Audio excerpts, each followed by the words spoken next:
Well, Stockton, California is set to become the largest U.S. city to file for bankruptcy.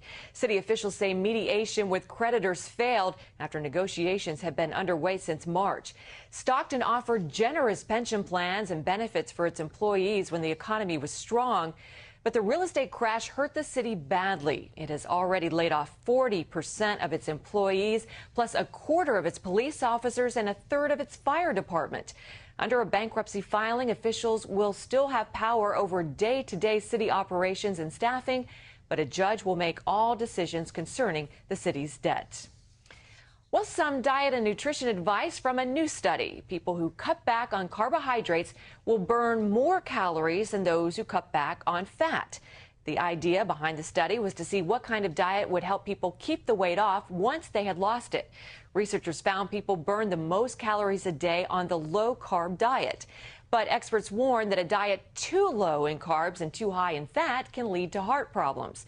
Some recommend a more balanced approach, eating carbs based on whole grains. And one nutrition professor tells USA Today if you want to lose weight, simply eat less. But others add, eat as healthy as possible. And you can find out more about this study at cbnnews.com. If you want to lose weight, eat less. Hello, that makes sense to me, Pat. I think that is very sensible. If you want to lose weight, eat less. But anyhow, that wisdom, that really sounds like the old Atkins diet. I don't know.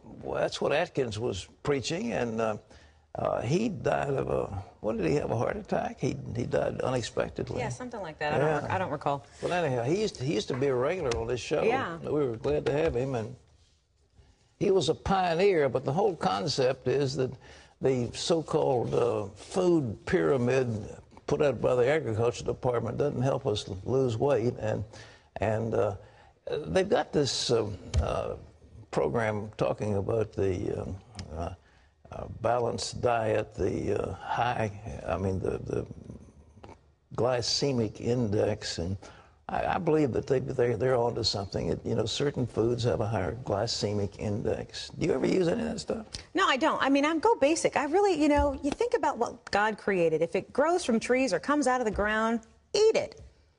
Wow. I mean, it really is that simple. It really is that simple. Cut out processed food. God didn't make, all the other stuff. Chase squirrels and rabbits. rabbits. Run around. Go basic. I'm all about it. Well, I'm with you. Utah Senator Orrin Hatch has easily overcome a challenge in his Republican primary race.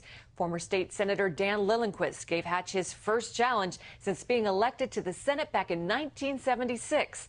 Hatch is expected to win re-election this fall. He says this will be his last term.